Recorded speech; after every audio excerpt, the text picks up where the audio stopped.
Aujourd'hui, on va aborder un sujet qui nous touche tous et qui peut nous faire douter, la critique. Pourquoi ça fait si mal et comment l'aborder? Gérer la critique peut être un véritable défi car sur le coup, on a l'impression d'être attaqué et d'être jugé. Vu comme ça, la réaction évidente est de se défendre, de rendre coup pour coup.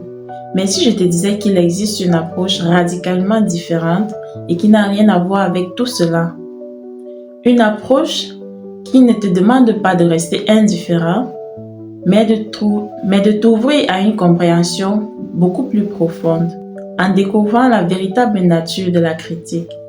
Souvent, lorsqu'on est critiqué, notre premier réflexe est de penser directement à ce qu'on a fait de mal. Et si tu faisais fausse route en prenant la critique personnellement, des enseignements de livres spirituels comme ceux d'un cours miracle nous invitent à voir les choses sous un autre angle, un angle totalement différent. La critique n'est presque jamais à propos de toi. Elle est à propos de la personne qui la prononce. Il s'agit en fait ici d'une projection. La personne qui te critique exprime en réalité et souvent inconsciemment ses propres peurs, ses propres insécurités et ses jugements internes. Ce qu'elle voit de mal en toi est très souvent le reflet de ce qu'elle refuse de voir en elle-même. Observe un peu ton attitude lorsque tu es en paix, rempli de joie. Est-ce qu'à ce moment précis, à ce moment-là, tu as envie de critiquer et de démolir qui que ce soit? Non. La critique vient en effet d'un manque et de la souffrance chez celui qui la formule. Alors comment y faire face sans s'énerver et sans se laisser atteindre? Je te propose ici quelques pistes qui vont transformer ton approche. La première chose à faire est de te dissocier de la critique. Tu n'es pas ce que les autres disent de toi, surtout quand c'est négatif.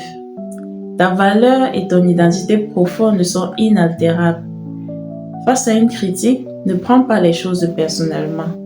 Si tu ressens peut-être le besoin, dis à la personne en face de toi, tes mots ne me définissent pas, ils révèlent juste qui tu es en ce moment, pas qui je suis.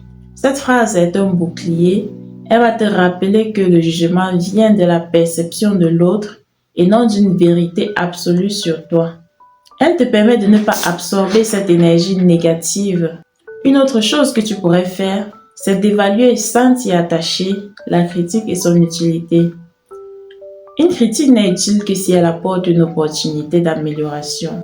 Beaucoup de critiques ne sont que du bruit et des plaintes non constructibles. Il ne faut jamais oublier que critiquer est simple, facile et ne demande aucun investissement. Mais faire mieux, proposer une autre voie, c'est là que beaucoup de personnes disparaissent. Demande à ton interlocuteur la solution qu'il ou elle te propose. Replace la balle dans son camp. Elle te libère de la nécessité de te défendre face à un jugement stérile. Tu peux aussi décider par ailleurs de transformer la critique en une opportunité pour toi-même.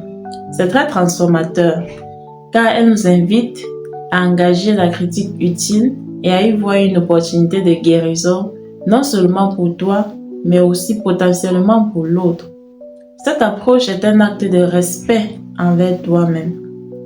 Cela montre que tu ne tolères pas la toxicité mais tu restes ouvert à la collaboration et à la croissance. Cela dégage l'espace pour l'amour et la paix en refusant d'être la cible de la peur et de la culpabilité projetée. La critique n'est pas une fatalité, loin de là. C'est une invitation à pratiquer la paix intérieure, à renforcer ton identité véritable et à ne réagir qu'à ce qui est utile et rempli d'amour. La prochaine fois que la critique frappe à ta porte, essaye ces principes et cela va transformer tes interactions. À bientôt.